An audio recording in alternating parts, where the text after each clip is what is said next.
Today's topic is Shabbat, and so I'll get into it in just a moment, but let's wait a minute for other people to join if they're coming in. It's a beautiful day in Houston. I hope after this everybody gets outside. I'm going to try. Hi, Rabbi. I'm trying to join more stuff in the Jewish community. So Okay. I've joined Houston Hello, J Hype, and I may join some stuff throughout the synagogue. So I started joining here. Yeah, this will be really good. All right, welcome everybody. There we go.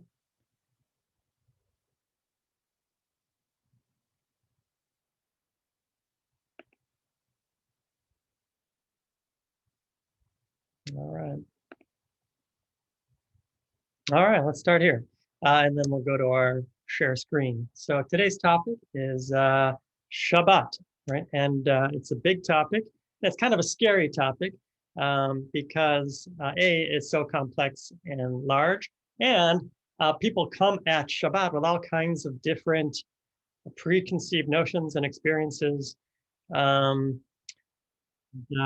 so, I'll beg your indulgence as we make our way through the lesson today. At the end of it, we're going to get practical. Okay, so how are we going to celebrate Shabbat? But at the beginning of it is theoretical, right? And just getting used to the idea of Shabbat and what it can mean. And then we'll apply that to the pragmatic and practical. And so we'll start off theoretical and, kind of in the cloud, and then we'll bring it back down to earth. So I'll share screen and we'll start with our welcome to chapter 5, unit 5, Shabbat, a palace in time. And so when we think about palaces, we usually think about space, right? So we got time and space we're dealing with. I told you we're going to start kind of theoretical. I'm no astrophysicist, but we can try to wrap our heads around. We live in space and we live in time. Right, and Abraham Joshua Heschel coined the phrase, a palace in time. That Shabbat is a cathedral in time, I think is what he framed it as, but a palace in time. Right, and so time is significant in Judaism. Let me read a quote from Abraham Joshua Heschel's book. Here it's a double book, The Earth is the Lord's and the Sabbath. The Sabbath begins. Technical civilization is man's conquest of space. That's technology, right? So technical civilization or material civilization. It is a triumph frequently achieved by sacrificing an essential ingredient of existence, namely time. You spend your time building things in space. That's normally how we think about time. How much time will this take? How much time did it take? What time is it? And you're asking relative to your project, to whatever you're doing in space. In technical civilization, right, we expend time to gain space. We build things, we make things, we spend time to gain space. To enhance our power in the world of space is our main objective, right? And we're very material people. As Madonna said, I'm a material girl in a material world, right? And I think she's right. we are flesh and blood, and that really takes over our souls and our spirituality very easily. Yet, to have more doesn't mean to be more. The power we attain in the world of space terminates abruptly at the borderline of time. Right, so they say you can't take it with you, right, when you go, right? That space is limited, right, and time conquers all. And he says, and he ends his paragraph, but time is the heart of existence. Time is of ultimate significance, not space, right? And so Judaism cares a lot about time, right? So what time does Shabbat come in? What time does Shabbat end, right? And that when Shabbat comes, when the time arrives, when the sun goes down, is the time for Shabbat. And so Shabbat is a palace in time. And so that's step number one, is to think about how we spend our time and to remember that we need the Sabbath day to help us sanctify our time, to use our time well. There are two sets of 10 commandments, one in Exodus and one in Deuteronomy. Sort of repeated twice, right? So the Exodus is in the narrative when we leave Egypt, head out into the wilderness and receive the 10 commandments. That's when they're listed. We have 10 commandments. I'm the Lord your God, et cetera, et cetera. And then in Deuteronomy, they're repeated again. Deuteronomy retells the story of the Exodus, right? And retells, this is Moses's last speeches to the Israelites. And he retells a lot of the history that he has been through, reminds the people of their history.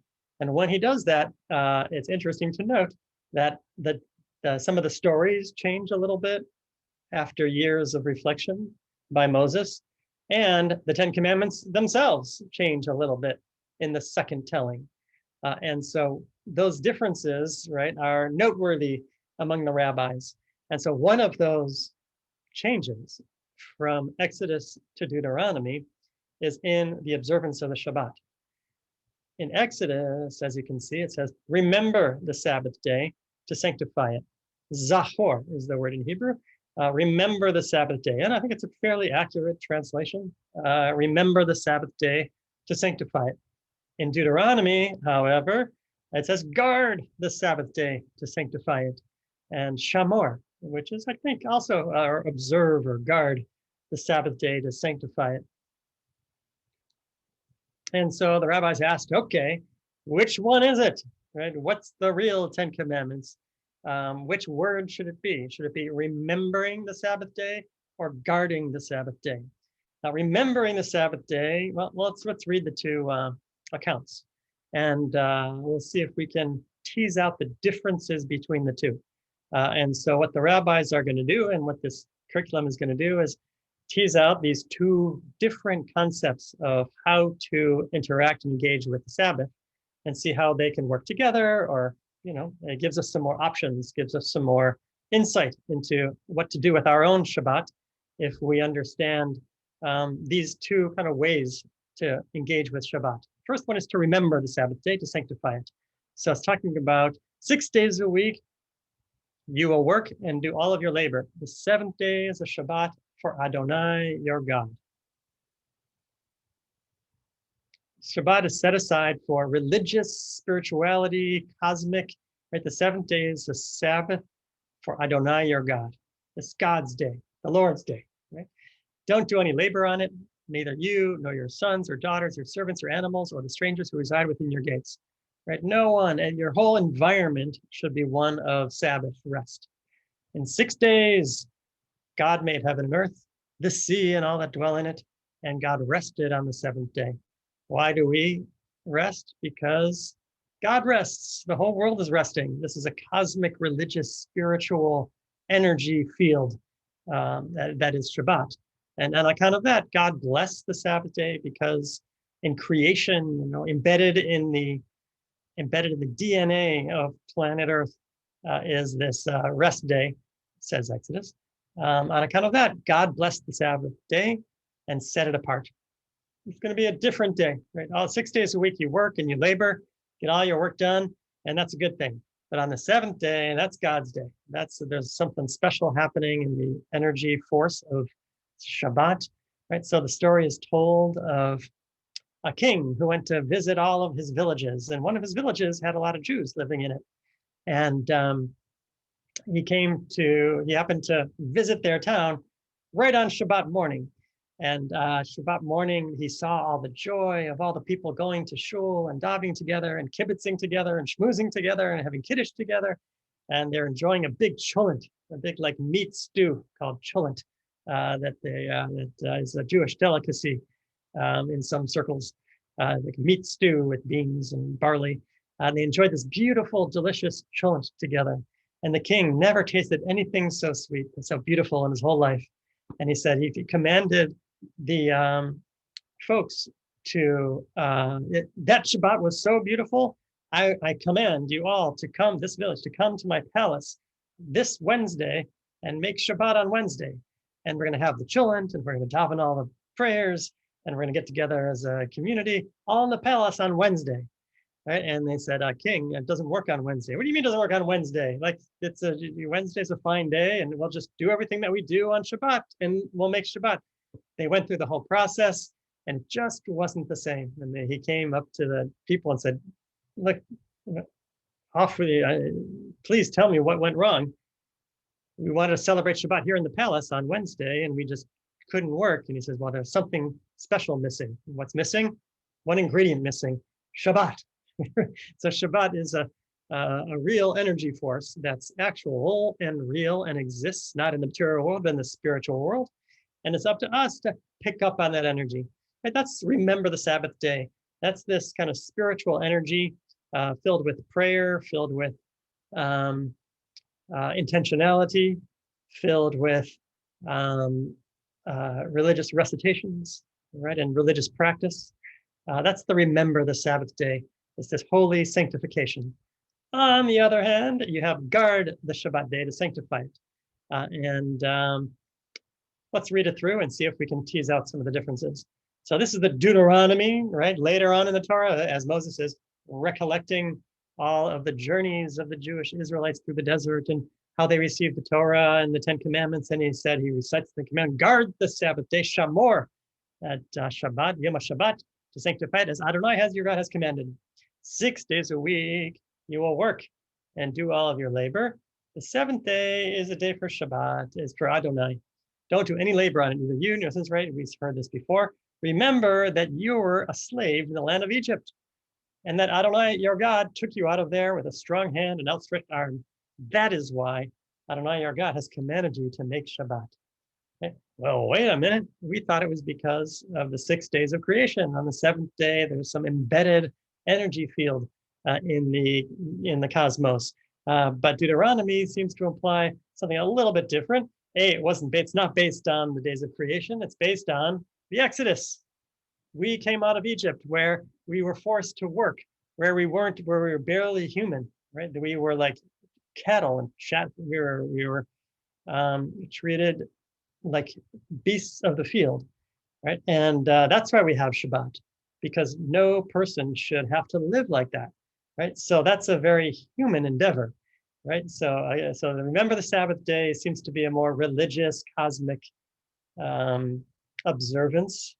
But here in Deuteronomy, it seems very human, right, and human-oriented to reclaim one's freedom in the modern world means to be able to take a day off, means to be able to put your work aside and say, look, I'm more than my job, right? I exist as a human being outside the context of my work, right, of my product, right? I'm a human being and created B'Tselem Elohim, created in the image of God. And God cares because we know God cares because God took us out of Egypt. And that's why we make Shabbat, is because we, as a revolution against the 24/7 economy, right? It's almost a industrial revolution of sorts, right? Of human values taking precedence over industry. Human dignity, let's say that, human dignity taking priority over industriousness. And so that's the Deuteronomy take, right? It's like a labor union, right? Declaring freedom.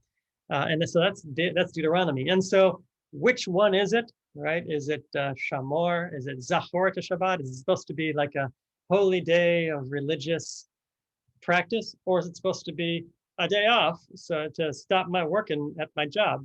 And the answer, of course, in the Jewish spirit is both, right? We have both of these spiritual energies, and it comes to a head during L'Chadodi. One of our prayers that we recite on so the Sabbath during the Friday night service is called L'Chadodi. L'Chadodi Likrat. And the first verse says, Shamor v'Zachor, remember and guard, or it says guard and remember, were uttered as one. So it's a liturgical poem that says, on Mount Sinai, the word remember and the word guard were spoken as one, were spoken at the same time.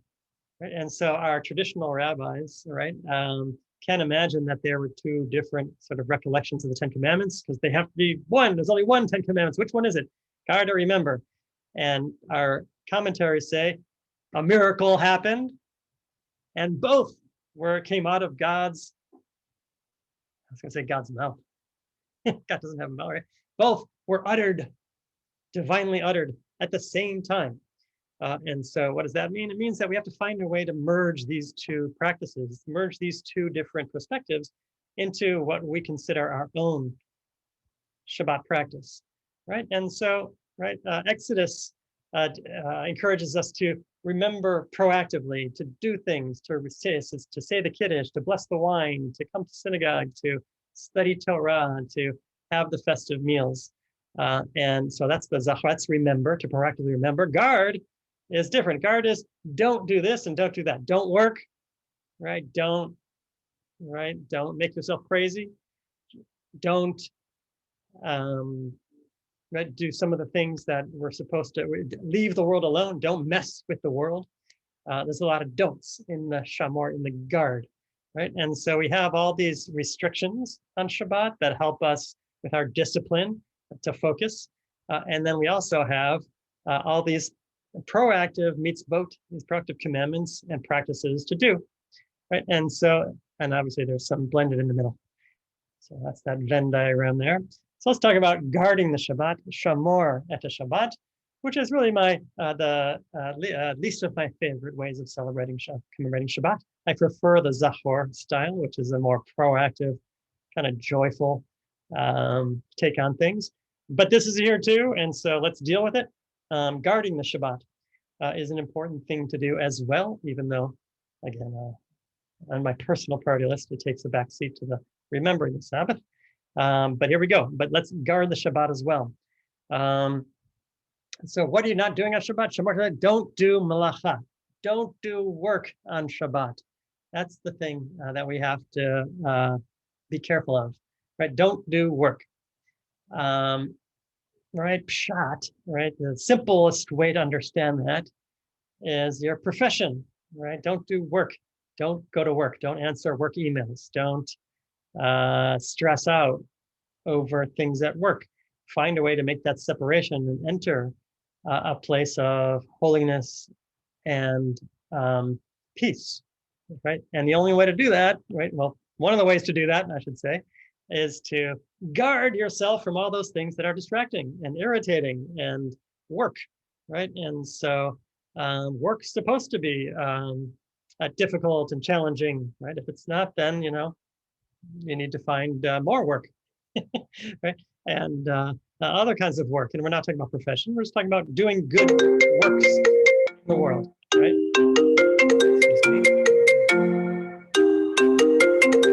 Decline my phone call. So here we go. So that's work, right? However, the rabbis weren't satisfied with that. Our rabbis needed to figure out what work means on a more communal level, and how do we practice it all together, right? And so here's what the rabbis came up with. They came up with 39 different forbidden forms of work.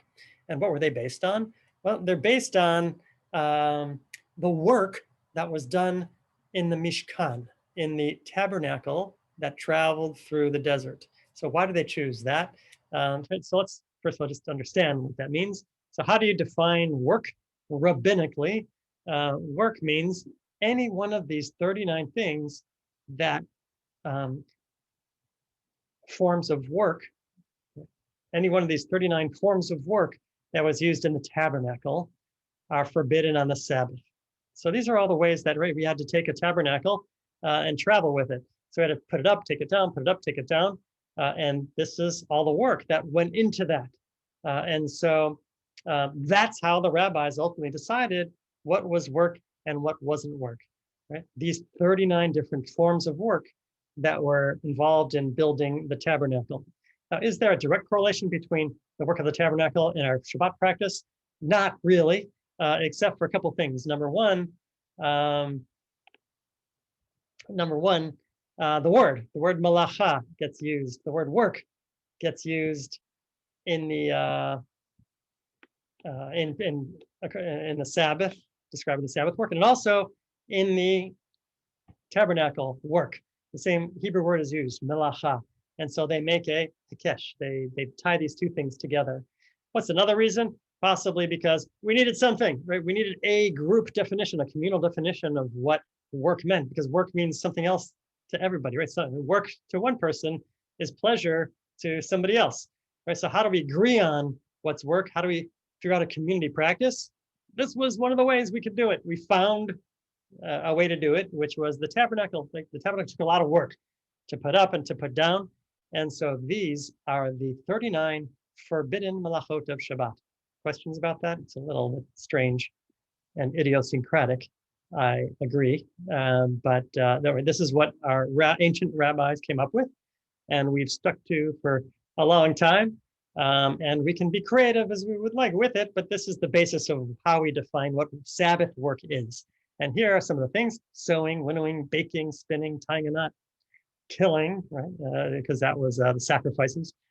That's forbidden anyway, but animals, I suppose, you're not allowed to kill animals on the Sabbath.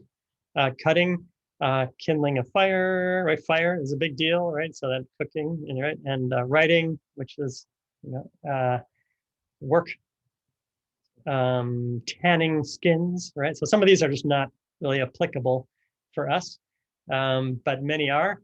And the rabbis, contemporary rabbis expand on this list to make it more relevant. So for example, what's a good example? A gathering or sifting, right? Right, in traditional Orthodox homes, you're not supposed to sift through things. Selecting is on there. Selecting. You're not supposed to select, the silverware out of the silverware drawer or something, right? Things like that. And tying a knot, right? People wear slip-on shoes, although knots are okay. Shoelaces are not permanent, so you can sort of tie and untie impermanent knots, but you shouldn't tie permanent knots. All right, and so see, these are some of the, and the criticism here is that they're not necessarily, first of all, they're a little bit old, right? And impractical and dare I say, irrelevant, right, to our contemporary society, like weaving and things like that. That's one of the challenges, and very specific, right? That's the other challenge. So my answer is usually, what are these crazy things, and what do they have to do with keeping Shabbat? One of the things they do is set a community standard. Right? It's a cohesive initiative in order for the community to practice Shabbat together, right? And so it has that unifying force. If we agree on, what work means. And so other terms to know. So one is malacha, that's work on Shabbat. It's called malacha. So that's a good word to know. Yeah, Oliver. The part about extinguishing a fire. Yeah. Surely that means like candles or Yeah, something of that nature. I mean, obviously God does not want you to, obviously if God forbid your house catches on fire, God doesn't want you to watch on the Sabbath and watch your house burn down, obviously, correct?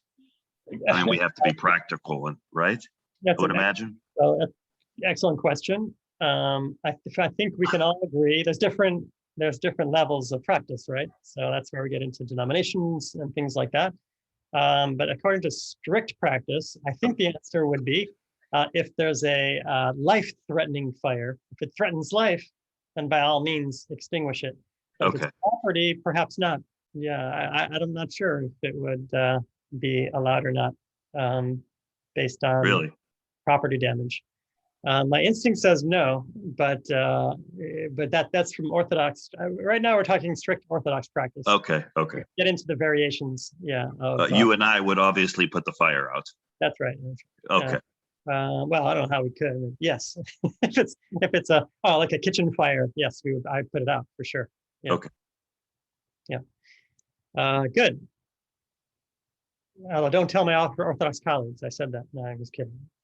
Shvut. So muktzah. Let's go with muktzah.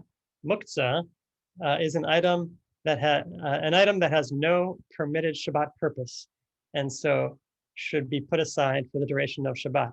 So an item is muktzah, means you shouldn't touch it on Shabbat. So in Orthodox homes, they say muktzah, muktzah. Hey, don't touch it, put it down. It's muktzah. Muktzah means forbidden to touch, forbidden to deal with, to touch, to interact with on Shabbat. One example is coins, money. Right, money is muktzah on Shabbat. I kind of have an idea. Is it kind of like technology, since you can't watch TV, play with computers and stuff like that? Very good. So now we're getting into denominational issues. Yeah, computers are muktzah on Shabbat, according to Orthodox Jewish practice. However, right, we've been using Zoom for Shabbat, right? And so, right, exceptions can be made, right? Pandemic exceptions, people who are at home in need of community, right? So that's where the conservative movement balances strict adherence to the law with ideology, compassion, common sense, right? And I shouldn't say too much more about this. I get myself in trouble. But so that's how we balance the traditional strict adherence approach. Right, but you can also do it where you use the computers and stuff, but you can still not turn on the TV. Exactly right. Doesn't mean right. So the challenge of conservative Judaism is, a lot of people say once you start messing with the law, then you can do anything. But that's not true, right? There's a way to live in the gray. It's challenging, but there's a way to you make decisions, make wise decisions, have certain autonomy over your decisions, yet still belong to a group.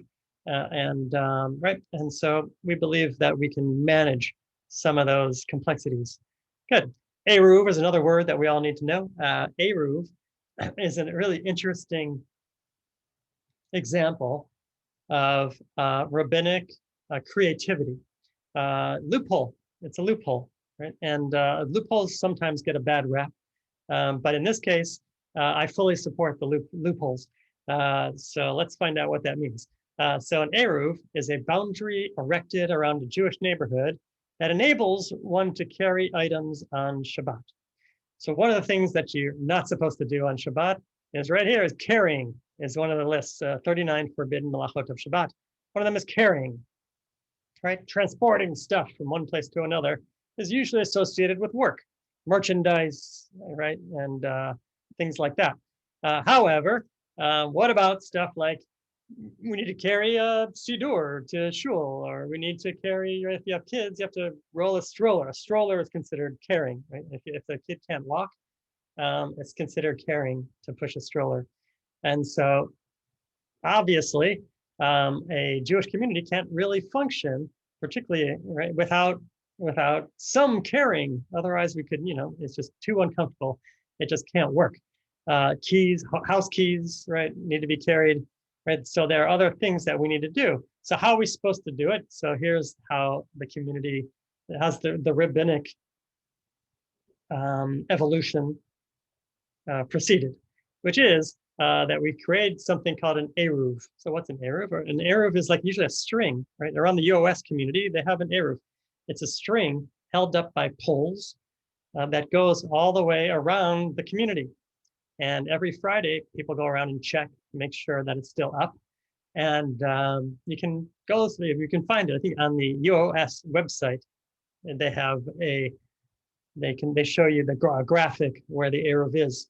And so it's out there. And it enables you to carry. Why? Because it's considered, once you have one string, right, around an area, you're sort of planting a flag. You're declaring it private property. And you're allowed to carry in your own home. You're allowed to carry in private property. And so the eruv takes public space and makes it private property. And it's a technical, right, way of getting around the problem. And it's and then once you have an eruv, you can carry things to shul, you can push your stroller, and everybody, your whole family can come to synagogue, and life is much better when you have an eruv in your community, because all of a sudden you can carry, right? So the criticism of the eruv is what are you talking about? You're just trying to get around the law. Yeah, we were trying to maintain the law. We were trying to maintain the integrity of the law, yet still live and function as a viable, comfortable community. And so the way that the Orthodox community does it, instead of, ignoring a law or breaking a law or changing a law, they work around the law. Does that make sense? I get that actually, Rabbi. I was about to say when you were done, they accommodate it and modify it instead of changing it, not doing it, or anything like that. It's like making accommodations or modifications. That's right. So you can't change it. We're not allowed to modify. We're not allowed to edit or modify. So we'll work within the rules, right? Whereas the conservative movement takes a different stance, which is no, rabbis these days are fully empowered to modify, to change, to adapt the laws as we see fit. But the Orthodox community does not. They say, no, we cannot change these laws. They have to stand as they are. However, we have to find ways of working within the law to make life a little more comfortable. But they are also willing to sacrifice when necessary. So there you go. So there's and pikuach nefesh is one that we already came up with, which is that all the laws of Shabbat are suspended, canceled, that have concern for life and death, right? Or health, even. The absolute requirement that the absolute requirement that concern for life and health supersedes ritual law. So ritual law is important and cosmically significant, but if it ever threatens life or health, then those ritual laws are canceled, right? And so it goes pretty far, actually. So one example is the Orthodox community doesn't drive on Shabbat. So one of the questions is for doctors carry pagers, even Orthodox doctors carry pagers. And if there's an emergency, life or death emergency, they have to go, if they're on call, they go to the hospital. So they have to drive on Shabbat to get to the hospital. The question is, can they drive back? They can drive to the hospital. That, right, Judaism is clear on that. But the question is, can they drive back home after their surgery is complete? After they saved that life, can they drive back home? And all the decisors of Jewish law say yes, absolutely. You can also drive home on Shabbat. Why? Because they're afraid that if people will get stuck in the hospital all Shabbat long, then they'll hesitate to go to the hospital, right? And if it's a borderline case, maybe they won't go because they don't want to get stuck there all Shabbat. So for the sake of health, for the sake of life, the rabbis allow the doctors to drive home also, so that there's no hesitation on the way there, right? And so that's good, right? And so we're dealing with Jewish law flexibly, and we have our priorities in place, which is human life, right? Takes utmost priority, and we go down from there. Good. So here's Rabbi Joshua Heschel, and I'll ask you to maybe write into the chat if you don't mind, notes and reflections. So, right, one question is this, so let's do a quiz, pop quiz, right? Is he working in more, is Abraham Joshua Heschel, I'll read this quote from Rabbi Joshua Abraham Joshua Heschel. And the question is, does it fit more into the Shamor or the Zachor, right? So the Zachor, just to remind you, right? The remember is Shamor, which is do this and do that, right? Go to shul, pray, say the Kiddush with your family, right? Do this, right? Make it holy. And the Deuteronomy was don't do this and don't do that. Don't work, right? Don't mess with creation, right? And so is Abraham Joshua Heschel working in the do's or the don'ts? He who wants to enter into the holiness of Shabbat must first lay down the profanity of clattering commerce, of being yoked to toil. Oh man. He must go away from the screech of dissonant days, from the nervousness and fury of acquisitiveness, and the betrayal in embezzling his own life. He must say farewell to manual work and learn to understand that the world has already been created and will survive without his help. Right? Is he working on the do's or the do nots here?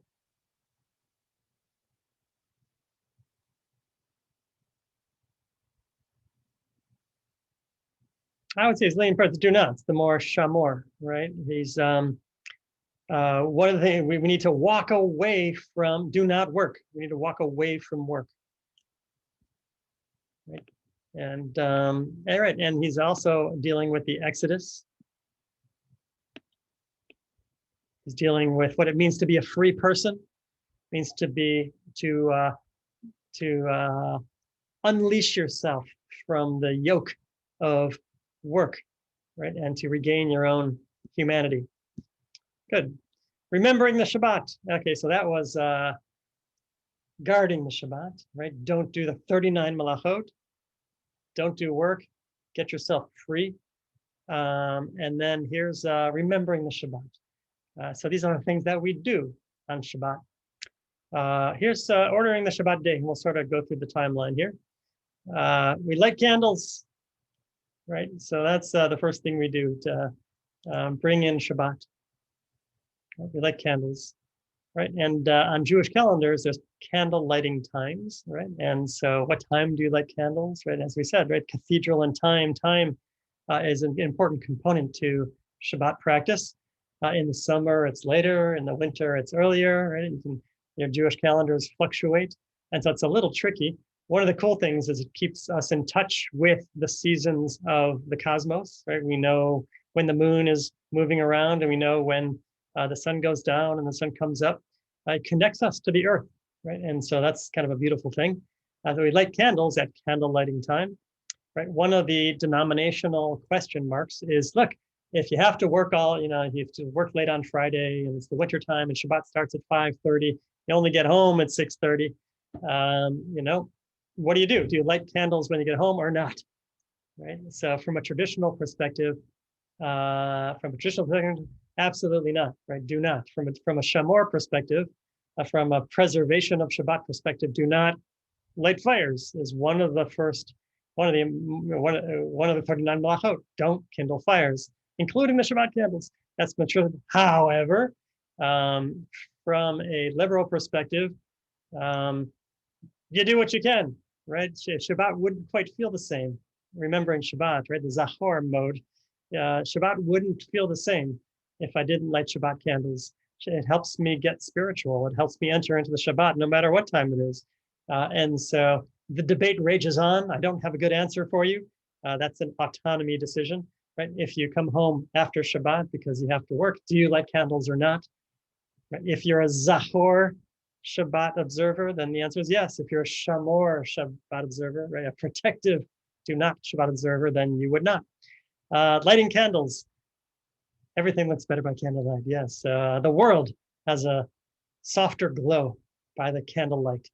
And so we want to get in the mood, right? It's a lot like a romantic dinner. Yes, you'll light candles and sing some songs and have some music and beautiful food, right? We want to get in the mood of Shabbat and family and intimacy and romance and delight. That's what we're after. We're after the beauty of Shabbat, and lighting candles starts us off. Kabbalat Shabbat is the Shabbat Prayers, which is a highly musical service composed by the mystics of the 16th century Tzfat to welcome the Shabbat bride. So the Friday night service consists of two parts. One of them is Kabbalat Shabbat, which is this welcoming service for Shabbat, this beautiful poetry and psalms, and then followed by the evening service. And we welcome the Shabbat bride, queen of our days. And the poetry in the service lends itself to love and renewal and connection. After that, we have the Shabbat table. After the destruction of the temple, the Shabbat table became the altar and the home, the sanctuary, right? So after the temple fell, we had this center point of the Jewish people in the Holy Temple where all the rituals happened. Now we don't have that altar anymore in the Holy Temple. Where is that altar? Our rabbis teach in every single home. Right? Your home has a table on it on which we can praise God. And Shabbat is the time to set that table, to use that table. That's our altar, and the home is our sanctuary. And so Shabbat, we celebrate it here in the synagogue every weekend through our prayer services. But really, the locus of Shabbat is really the home. The home, right? You come to synagogue, but the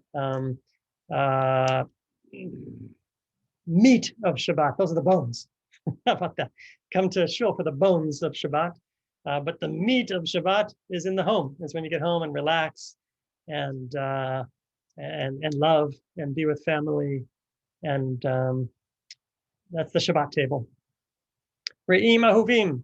You sit down at the Shabbat table, and intimacy is a special Shabbat mitzvah. We honor loving partnership as a holy gift.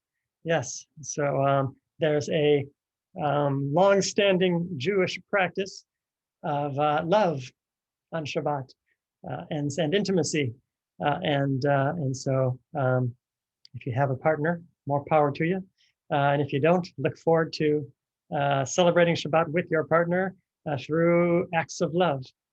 And then in the morning, Shabbat service, the community gathers to pray, to study Torah, to share in life cycles, and just be together. Right? It's an important part of a lot of people's lives, and it works. It works to build a community. It works to provide meaning in people's lives. It works in times of stress, in times of trauma, in times of loneliness, in times of celebration, in times of joy. The Shabbat community is just an amazing gift. Shabbat day, after shul, we relax here with Kiddush, lunch, and what would you most like to do with a long, lazy afternoon? Go to the park, relax, play Frisbee, sit in the sun, read. That's Shabbat day, right? Let's try to stay. I'm giving you a pep talk. Now I'm turned into a coach. So let's try to not do errands, right? Not be involved in commerce and work on our errand list, right? We can do that on Sunday. Shabbat, we should be doing things that we enjoy for ourselves, right, and for our family. Finally, as the day begins to wane, we have a third meal, right? So there was a Friday night meal and then a Shabbat lunch, and here's Seudah Shlishit, which is a third meal of Shabbat, a final simple meal as twilight enters, a last taste of Shabbat's sanctity. And typically they're kind of like solemn songs. I don't know, solemn isn't the word, kind of mournful songs with a little bit of, lilting melodies that we sing at Seudah Shlishit, because we're a little sad that Shabbat is coming to an end, but we're still trying to enjoy it. And then finally, after Shabbat is over, we recite the Havdalah ceremony, right? Just as we brought in Shabbat with Shabbat candles, we escort Shabbat out with the Havdalah torch. And so it's usually a, what's that called? Braided candle. And it's called the Havdalah candle. And we use spices and wine. And it's a beautiful ceremony, short ceremony, which makes it popular. Holiness comes through the ability to make separation between darkness and light, between sacred and ordinary, between Shabbat and the rest of the week, right? And that really reveals one of the underlying benefits of Shabbat is to contextualize our lives into different components, right? So we have Shabbat, which is a special time dedicated to spirit and family and values and ultimate questions and relaxation and stopping and expressing our personal dignity and freedom. That's sacred work, right? And then there's also work that's ordinary, and that's beautiful the way it is, but it's called ordinary work, right? So Kodesh and Chol. Kodesh is sanctified days, sanctified time, and then Chol, which is ordinary. It doesn't mean it's bad. It just means it's work a day work, which can be very holy also in its own way. And so we announce that we're now ready to shed our sacred garb of Shabbat, that we sort of overlay, that we've been living with and get back to work. And so we make that announcement and transition through the Havdalah, right? And for people who take it really seriously, that's how we smell spices. For people who take this really seriously, it's like they have an additional soul on Shabbat. They call it a neshama yetera. On Shabbat, an additional soul cleaves to your soul, and we have like double soul energy on Shabbat, a neshama yetera, an extra soul, additional soul. And then when it goes away after Shabbat, one feels faint. And so that's one of the reasons we smell the spices, is to reawaken ourselves for fear that we'll faint from having the soul ripped away from us. So it's a big deal, yeah, right, to make these transitions into sacred time and ordinary time. And the deeper and more intense we take it, right, the more impact it has on us. The Sabbath itself, says Rabbi Abraham Joshua Heschel, is a sanctuary which we build, a sanctuary in time. It's one thing to race or be driven by the vicissitudes that menace life.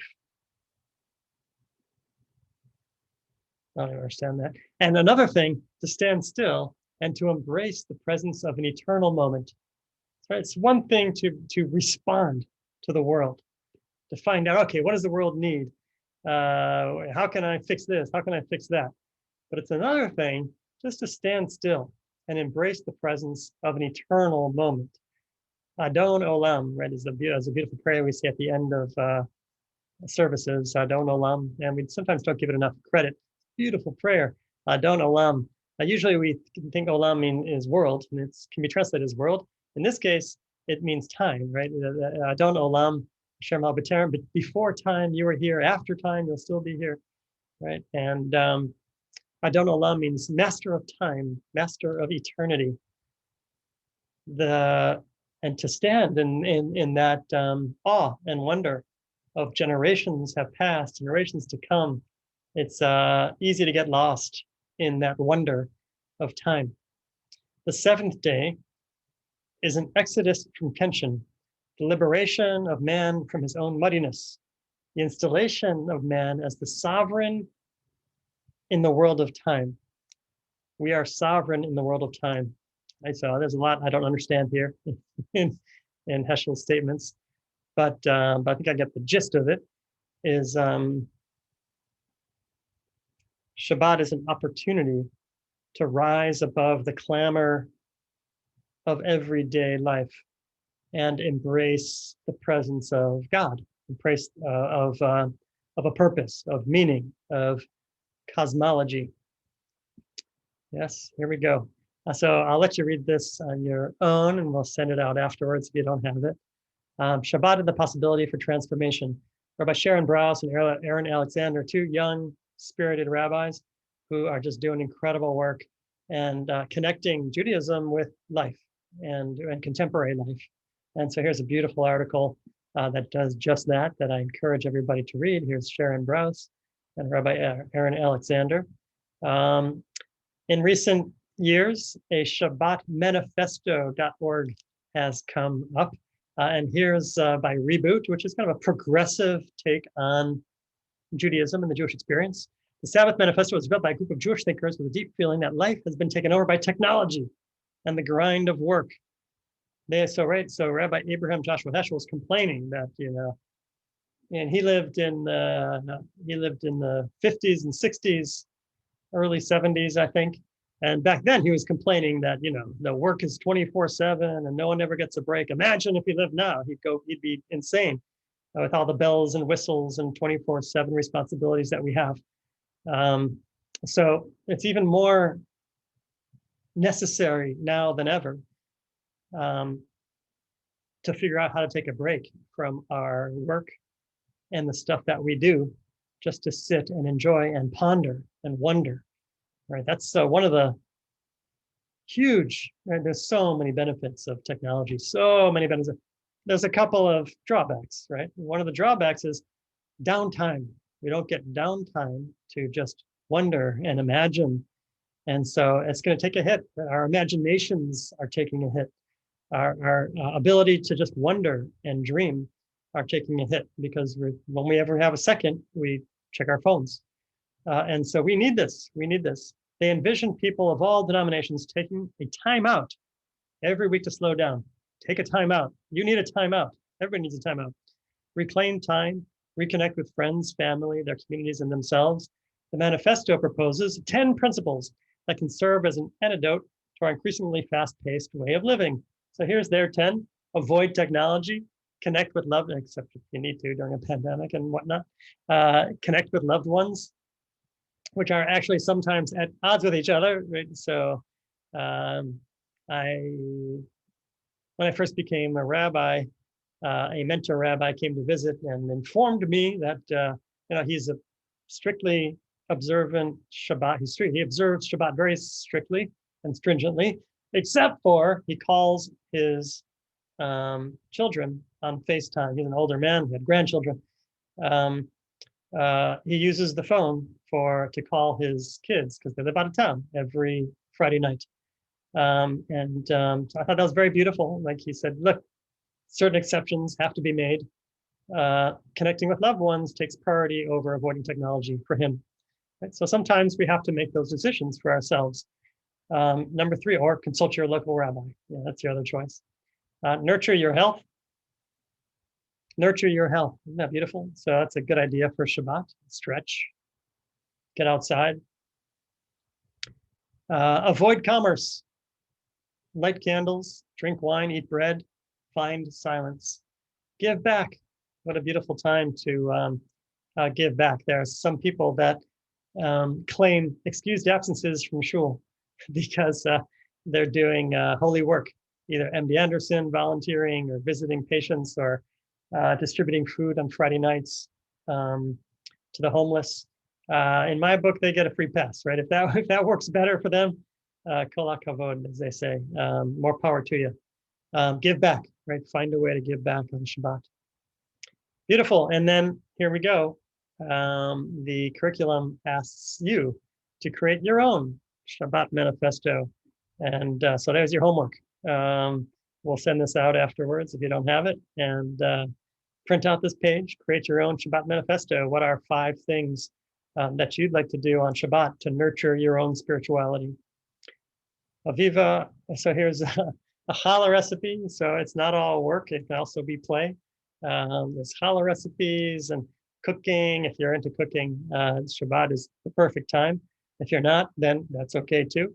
Order some pizza. And here's some additional readings. The Sabbath, it comes, is just highly, it's a beautiful book. Please read it. It'll be good for you. Noam Tzion and Sean Fieldsmeyer, A Day Apart.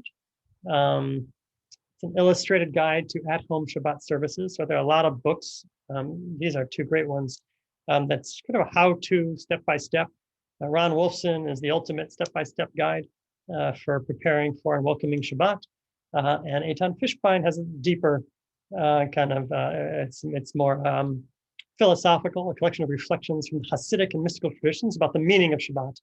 A wonderful source of inspiration to explore on a long Shabbat afternoon. So it's one of your first books that you can read on Shabbat afternoon, although I'm sure you have some on your bedside ready to be read.